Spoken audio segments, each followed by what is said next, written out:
Hello there, and welcome to the recording of a brand new episode of Search Marketing Scoop, a podcast brought to you by Semrush. This is the informal introduction before we start the proper podcast recording. So this show is generally consumed mostly by people in audio format, and you can do that, of course, by subscribing to the podcast in iTunes or Apple Podcasts. And of course, Android. It's also actually on Spotify. So if you're a Spotify user, then search for Search Marketing Scoop, and you'll find the show on there as well. But in the meantime, hopefully we're getting a few of you joining and starting to watch us live now. Here from Minneapolis, hello from Kansas City. So we've got some people joining us already. Why don't you tell us what the weather's like where you happen to be? It would be good to know a little bit about what's happening in around your neck of the woods. So wherever you're joining us from, let us know where you're joining us from and what the weather is like. That would be a fun way to start out. Of course, we're going to be having a great discussion with a couple of top digital marketing experts. In this show, we tend to focus on paid search and SEO. So we've generally got one PPC expert on and one SEO expert on. We will be introducing you to exactly who that is in the next couple of minutes when we start the podcast proper. Bad smoky fire-related haze here in Seattle. Well, thanks for sharing that with us, Josephine. Hopefully that becomes less smoky over the next little while. We've got Manitoba, Canada, a beautiful 72 degrees. Well, hopefully that's not Celsius. Hopefully that's Fahrenheit you're talking about there. We've got a warm, sunny, low humidity where Jenny Hill is. Jenny, I've forgotten where you are. Where are you again? So it's confusing when we get the weather in a different message to the location. But we've got people joining us from all over the world. The Hague, the Netherlands. Anthony, the weather is great in the Netherlands as well. And we have got Lukasz Zelezny in the chat as well. Lukasz is actually sneaky peek here. He's actually going to be one of the guests. So I'll be introducing Lukasz just in a second. It's always cool when we see the guests interacting in the chat as well. I'll be even more impressed, Lukasz, if you actually manage to interact in the chat while you're speaking as well. Hopefully you manage to do that later on. 77 sunny 77 degrees in Ohio. Rich Grisak, thank you so much for joining us, Rich. Great to see you there. We're getting the numbers slowly increasing there, so that's wonderful. Of course, as I said, most people are consuming this as an audio podcast, but it's wonderful to get a bit of interaction going because there might be some topics that have happened in the last couple of hours. Maybe even you in the audience will be able to share some topics, some things that have happened in the land of SEO or paid search over the last couple of hours that we haven't even found yet as a story. So feel free to share that in the chat. And it's always good, of course, to get your opinion of what our guests are talking about today. So if you've got questions, if you've got additional thoughts on what is being discussed, please share that. And we've got Semrush in the chat saying, retweet this link and I will follow you. So if you want to be followed by Semrush, then retweet the link in the chat. There's an offer for you. So we're about 4 minutes or so into the live broadcast here. I reckon it's just about time to start the show proper. So I'm just going to pause, take one deep breath, and then do the proper introduction, and that will be the podcast a proper recording starting. So let's get going with that. Google wants your video answer for their search results, if you're famous enough. Text ads keep on getting longer. Google launches expandable snippets. And what exactly are Google's sponsored units on search? Broadcasting live on the Semrush YouTube channel, this is Search Marketing Scoop, the Semrush show that brings together the top PPC and SEO folk to discuss the current search headlines and how they impact you. Hi there, I'm your host, David Bain. Let us meet today's guests. So first up, a top PPC speaker and author. She's the Senior Director of eCommerce at CommerceHub. Welcome to The Scoop, Elizabeth Marsden. Hi, thanks for having me. Thanks for joining us, Elizabeth. Great to have you here.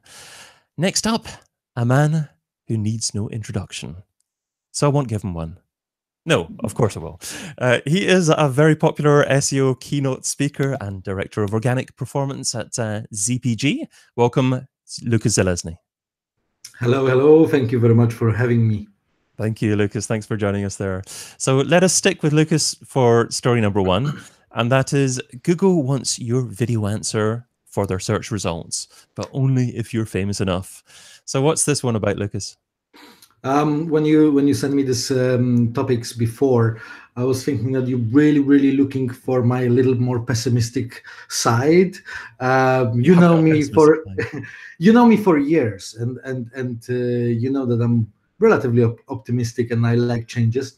However, this video answer is a very new thing, and I generally am always looking forward about these changes and so on and so on. However, I was trying to go a little more analytical and try to answer you in this pros and cons, positive and negative aspects I can see. And I started building a spreadsheet, and I have this spreadsheet right now in front of myself. So I was thinking this way, that from one side, the pros, then this video is absolutely engaging, it's funny, especially when you're asking about some celebrities and they can answer this question. But from the other side, there is lots of question mark how useful it is, because right now it is maybe like 2 weeks. I think Barry Schwartz was describing this as a first person, and it's only 2 weeks that this celebrities cameos are available. And now you mentioned that if you are famous enough, so that's the first question in my head. Who in Google is deciding, like, okay, Ariana Grande, is she famous enough? Okay, Lady Gaga, is she famous enough? Then there is a different understanding of what is famous in different areas, different part of the world, and so on and so on. I also found this a little gimmicky. The type of questions that these videos appear, they are quite gimmicky, if I can say like that. But once again, I don't want to sound too judgmental. I know that this is probably like a test mode. This is probably something new that Google is testing. I'm not a fan of the fact how much space it is taking in a SERP. Pretty much the whole above the fold space is taken by this video. And also, when I was preparing myself to this podcast, I was doing some other research for other keywords, and I could see that sometimes, awkwardly, some random videos appearing on a very specific questions that should be answered. If should be answered by video, then there should be kind of an expert. And that was like pretty much a random YouTube video taken because probably some kind of checkboxes click in the algorithm and this video appear in an answer box. So overall, as a summary, I think it's interesting. It's good to see. I feel quite skeptical about this form of answer box, and maybe very soon, like sometimes we see Google will take a step back, like we saw with 300 characters meta description. For some time it was there, then Google decided to go back to 150-ish, and everyone was like changing back quickly. It's very early stage. So I hope that it's not too pessimistic, but very realistic answer. Yeah, absolutely. I mean, it'll be interesting to see if Google are actually seriously conducting a test here, and if so, what are the reasons behind doing that? Are they seriously considering opening this up to allowing other people to provide direct answers by video? Or if not, what would happen if one of these celebrities actually start answering questions which are not in their area of expertise? If we get Ariana Grande answering questions in relation to SEO, that would be quite a cool one, or maybe not. If I can add one more thing, it's a time, and this celebrity, I know that the concept of celebrities is that they are stars shining, but I know that if you take a deeper look, that's a pretty busy, hard-working people for their success. And I feel like, how much time do they have to answer these questions? Okay, one time they can record a couple of videos to answer questions as a test, but I don't see them being engaged this monthly basis, especially for free. I don't understand the model. When we were preparing this questions and answer, I just installed on my iOS the cameos, and obviously I asked to join, but no answer. Probably I'm not famous enough. Oh, come on, you must be. Come on, Google, I'm famous, choose me. No, if something will change, then we will probably record another one, and I will tell you how it works from the kitchen. No, man, I understand your concerns. I was also thinking about the fact that your celebrities are unlikely to update their answers because they're busy people. They'll maybe do it once or twice. But Google are surely looking for the most accurate, up-to-date answer for something. So perhaps something that is a funny, relevant answer given by a celebrity now won't be relevant or appropriate to give in 6 months' time. Exactly. So if so, yeah, what do Google do to actually update that? I can see them perhaps testing the kind of interaction that these answers are getting, but hopefully with a long-term desire, if they're going to include video answers, of actually taking the answer maybe from YouTube or other providers of video. Yeah, this is what I saw actually today. There is a mix of these answers. Part of them is from Cameo, part of them is from YouTube. Once again, early stage, we'll see what will happen. Great. Okay, well, let's go over to Elizabeth for story number 2, and that is text ads keep on getting longer. Google is extending the extra text available with responsive text ads to regular text ads. So, Elizabeth, what's going on here? So a couple of things. So the responsive ads are indeed much longer than we've ever seen before. So we're looking at, I think they said, up to 3 possible headline combinations or 3 possible body combinations. I mean, we're going from what we used to be. We used to have what, the 90 characters to double and triple. And then the most important piece probably to note about what a responsive ad is how they're populating that content. So you may write those pieces, and Google will mix and match them for you. So if you don't write very distinct, different pieces, you may end up with an ad that's pretty repetitive or just ugly. But what they're doing that's the most interesting piece is the automation part, how they're deciding which pieces to use based on the user's intent, behavior, expected CTR, that kind of stuff. Great. Okay. And what kind of impact do you think this is going to be having? I mean, do you think that it means that advertisers are going to have to attempt to go for position number 1 to get the significant traffic, or is that unlikely to have that kind of impact?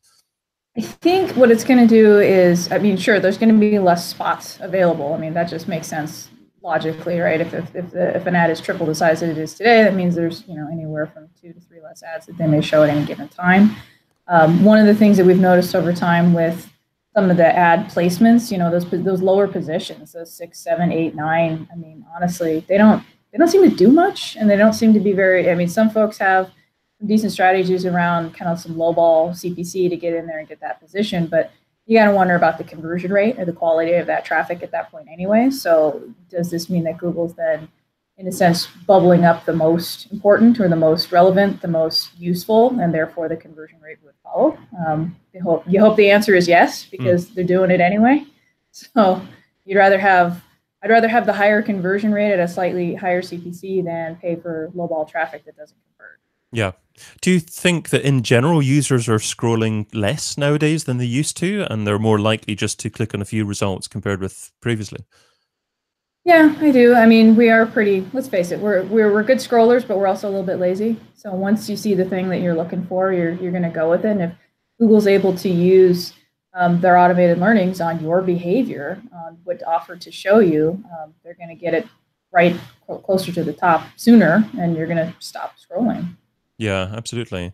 It'll be interesting, certainly, to see what impact this does have on click-through rate over the long term as well, and the value of having multiple ads on the same page or bidding for them. I think I'll ask Lukasz a question in relation to this. Lukasz, in relation to mobile here, we are seeing that there's more paid search real estate happening. So it means that essentially organic results are being pushed further and further down. Are you seeing less traffic come in through organic results on mobile because of this, or is that not something that is affecting organic traffic at this stage? No, there is definitely affection on the organic traffic, especially on this highly commercial terms. You're absolutely right saying that the organic part been pushed down, and right now it's quite difficult to distinguish which part is paid, which part is organic. So yeah, unfortunately, SEOs people they will need to stretch a little more to regain that traffic, but lots of these companies which are ranking high organically on organic, which are ranking organically high on highly commercial phrases, they also bidding on paid, and sometimes they also appearing in answer boxes, which I believe we will be talking later about this. So overall they can secure even more space, and if people prefer to click on organic or prefer to click on paid, they can kind of end up on the same website. Well, from Lukasz, let's go back to Lukasz for story number 3, which is Google launches expandable snippets. So Lukasz, what are expandable snippets? Yeah, so first I think I should go into this, how you call the glossary maybe, because some people are saying featured snippet, some people are saying position 0, and some people are saying, like me, answer boxes. When I think featured snippet, that's the most describing term. I am a big fan of answer boxes, aka featured snippets, mostly because when you appearing in answer box for a certain phrase, your click-through rate is going up to the roof. No question. This is a no-brainer. This is because people are typing something, they see part of the answer. Most of the time, they don't see whole answer. They're clicking and they're going somewhere on your website. Yeah. Now, the expandable answer boxes, which is a next step. I'm less skeptical here than video, cameos and video answer boxes. But what makes me worry a little is that, again, Google is trying to keep users on their their SERPs. So they trying to give even more information, and you could see that maybe that was not a featured snippet, but you could see something similar with World Cup. If you wanted to look for results and so on and so on and so on, pretty much everything was on Google. You didn't need to go to BBC Sport or ESPN or anywhere else, because Google had all the tables, short videos from YouTube, and so on and so on. So it was like a mini portal in the SERPs. Overall, that will be working great and fantastic for certain businesses like, for example, price comparison websites, where you need to go, read, do action, and so on and so on. Other businesses may feel a little worried and will probably need to block Google from showing answer boxes. And what type of business it is, for example, the dictionaries. Because the dictionaries is very often like people are typing how to say that word in Spanish, how to say good morning in Spanish. And now Google is very often translating this, but when they're looking for synonyms and so on and so on and so on, that's a very short information. And dictionary websites really want you to click and generate visits because of the advertisers and so on and so on and so on. Now, they need to be very careful not to show this information in SERP, because if they will start showing this information in SERP, and this is very short information, very easy to digest, very quick, then people will stop visiting on certain phrases. Do you think online business models like dictionaries actually have a sustainable online business model, if their business model is just to get their visitor to the website and then make money through advertising? I think yes. In certain areas, especially like technical words and Merriam-Webster, that's pretty good source of this kind of deeper information. I think people still are looking for something more than just simple translation. Take a look on Wikipedia. This is a great example. They getting tremendous amount of traffic from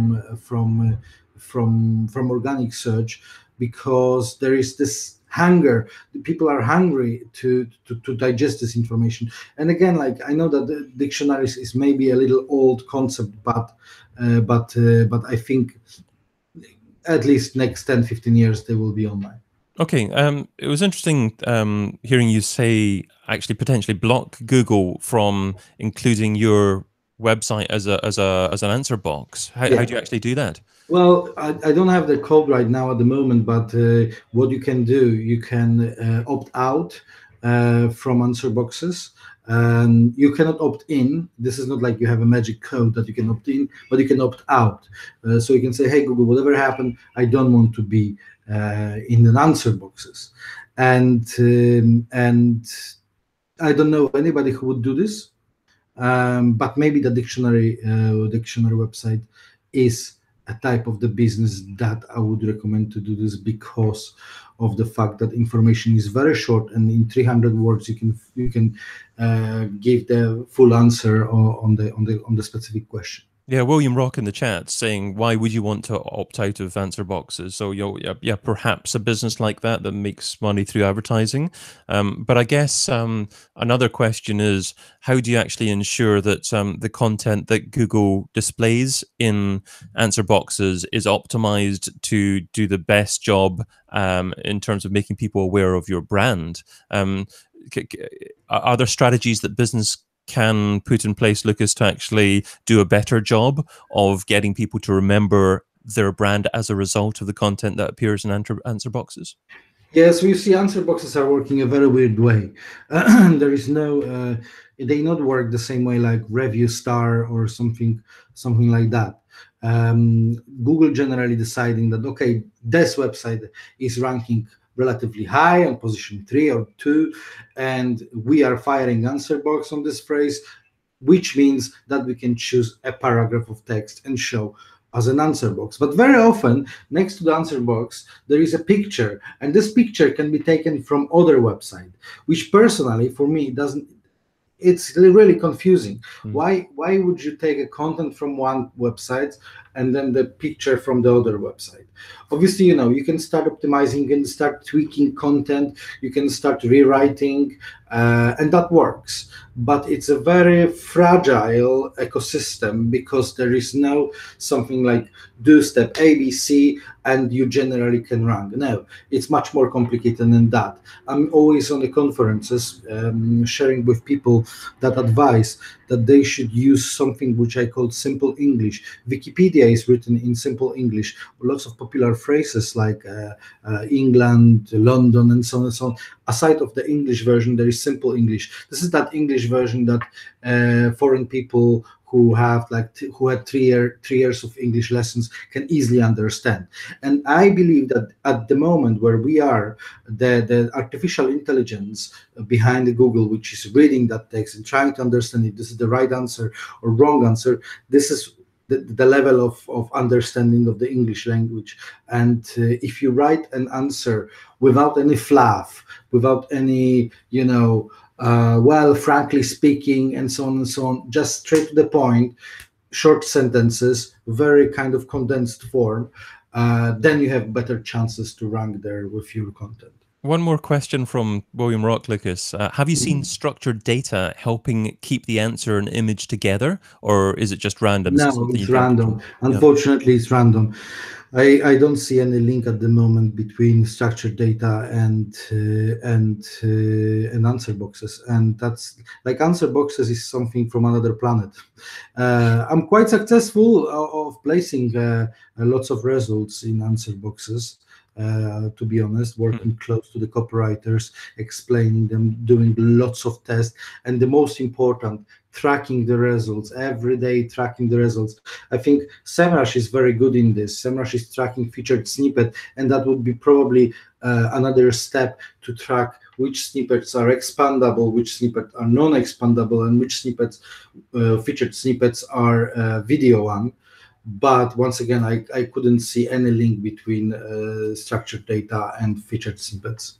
Elizabeth, in relation to this, obviously we talked about paid search ads expanding and incorporating more text.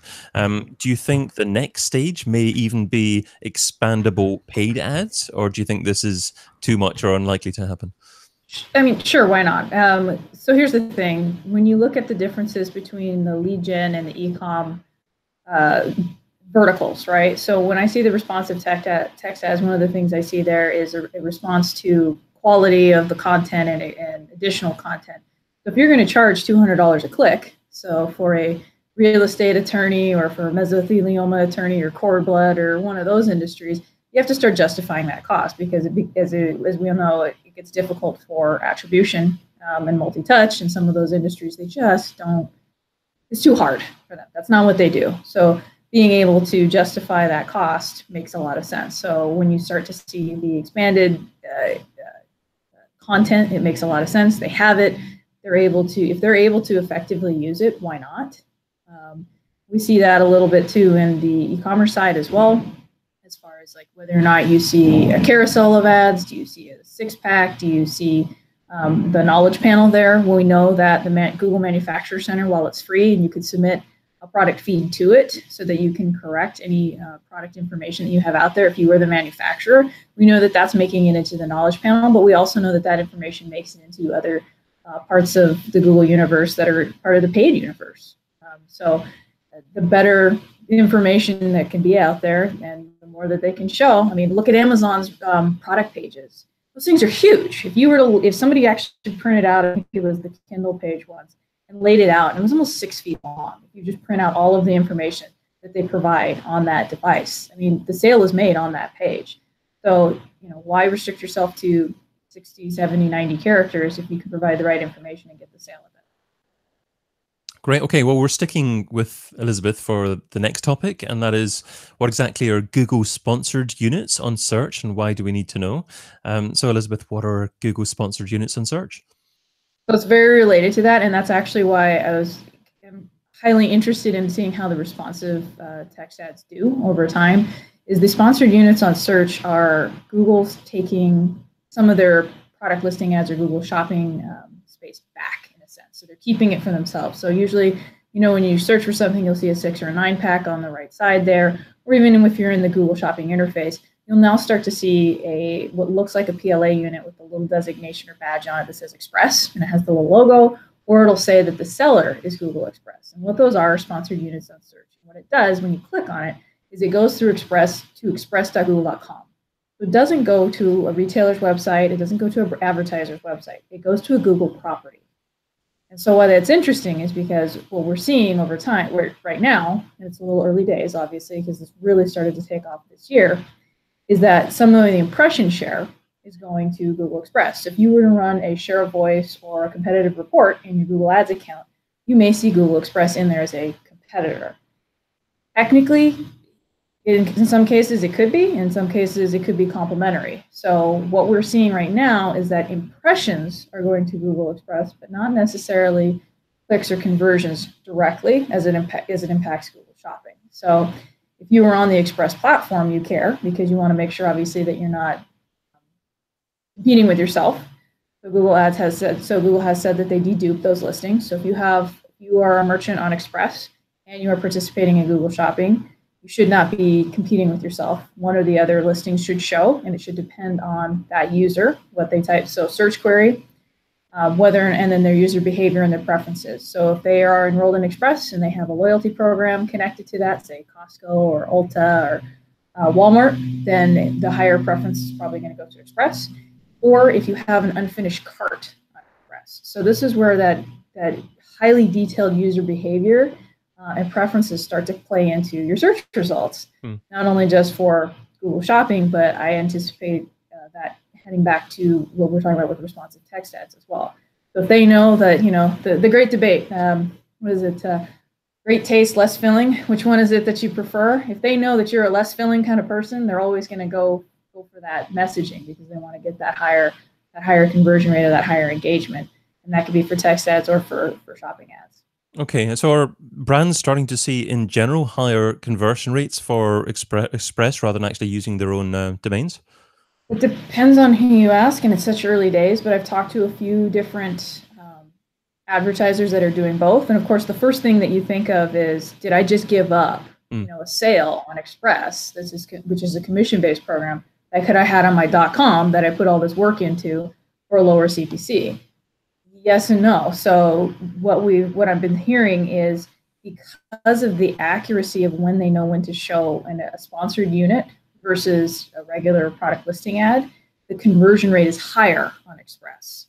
Therefore, if you're paying for less, you're not even paying, right? So it's free, it's on Express, and they pay the commission. But by the time you get done, the cost for acquisition is less on Express than, say, through PLA. And what happens to the customer data when they come through Express? I would imagine the business gets the full information of the customer. Not really. So it depends on the customer. So Express is then the seller of record. There is an email opt-in option. So you can, as the merchant, put that in there.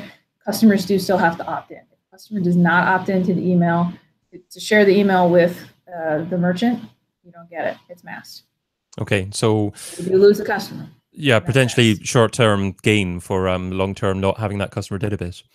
And then the other question is, were you going to keep them or have them anyway in the long run? So the nice thing with Express is it's multiple merchants and retailers, brands all together, single cart checkout. So did you in fact actually gain a new audience by having the exposure there, or was it a one-time sale anyway on your .com that they would have engaged, you would have spent more money remarketing to, and they never would have come back. Got you. So Express could be a good thing for your business, but you've got to use it strategically. Got to make sure that it's the right fit and use it at the right time, not just for everyone. So what I'm seeing for new adopters, because it is an early program, so it was part of the purchases on Google with Sunset, and that was a product listing ads enhancement for mobile devices. And that's where it kind of started from, is that shopping actions technology. But now what you're seeing is, now these brands and these merchants, they have to answer the question, what is it? How do we want to use Google? Because in a sense, Express is a marketplace. So these sponsored units on search drive to the Express, which is the Google marketplace, which is not search. So who runs it? How do you run it? What products do you have on it? Which categories?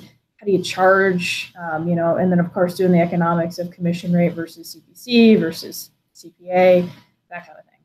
Great. Okay, well, that just about takes us to the end of the 14th episode. Just time for an actionable tip from each of our guests. It's related or not necessarily related to what we've been discussing so far. So who should we go for first? Elizabeth. Let's stick with Elizabeth. What is your actionable tip?